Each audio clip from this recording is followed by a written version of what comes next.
Well, the marker we dedicated today tells the basic story of what happened beginning on July 4th, 1876 in Hamburg, when Martin Gary and his Rifle Club men launched their campaign of violence to seize control of South Carolina's elections.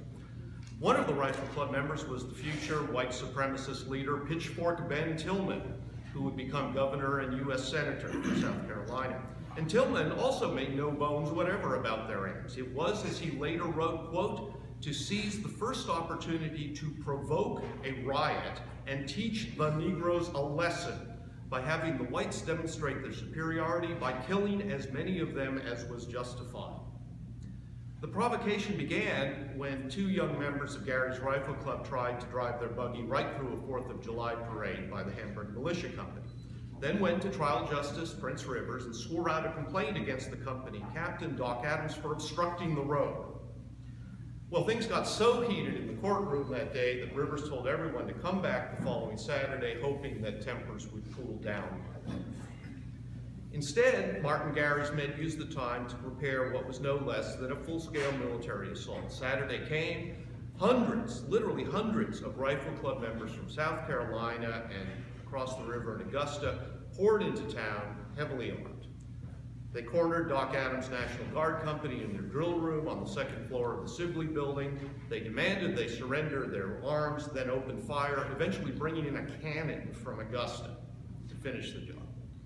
And after Adams' men surrendered, the Rifle Club men took 5 of the Hamburg men they deemed the biggest, quote, troublemakers, and one by one led them across the railroad tracks and shot them in the head.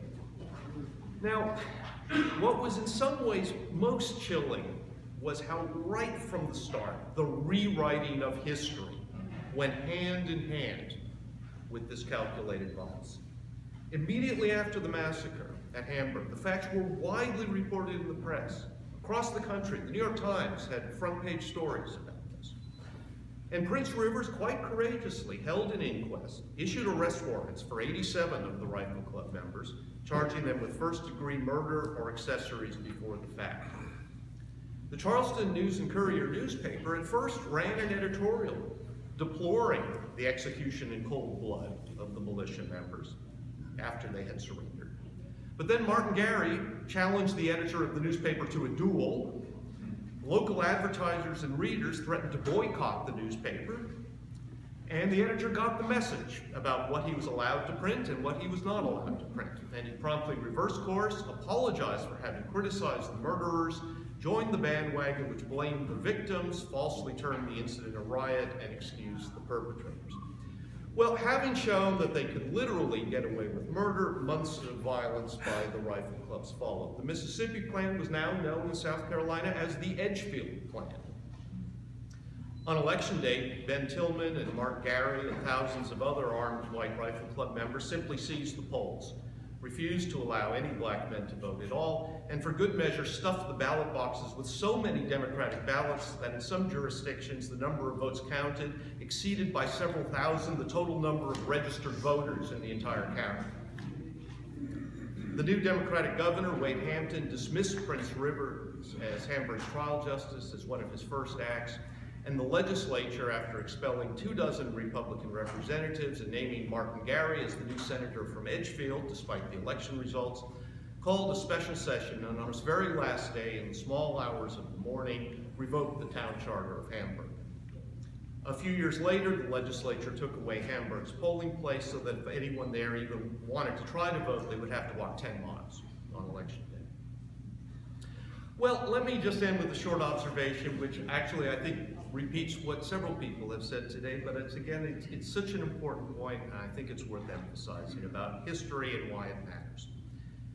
It's inescapable that history is often very painful to face up to and think about. But to my mind, just as John Mosby clearly felt, it's a sign of maturity and moral honesty to look history squarely in the face. It's not for retribution or vengeance or to keep old wounds alive. It's rather that the only way to draw an honest lesson from history is to understand what happened and why. If you cloud history in myth, you get mythical lessons. If you cloud history in romanticism, you get romantic and foolish lessons.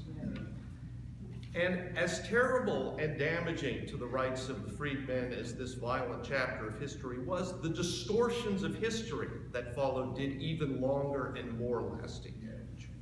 By perpetuating the myth that Reconstruction was little more than a failed experiment that resulted, as one widely read historian wrote in 1905, from the, quote, stupendous blunder of giving freed slaves the vote. Wow. Had earlier generations been aware that Reconstruction was in many ways a period of remarkable successes, and that it ended not because it failed, but because the most basic principles of democracy were subverted by violence, intimidation, and fraud, it might not have taken 100 years for the nation to finally fulfill the promise of freedom that the Civil War was fought to achieve, and that the 15th Amendment promised in extending the right to vote to all citizens. Thank you.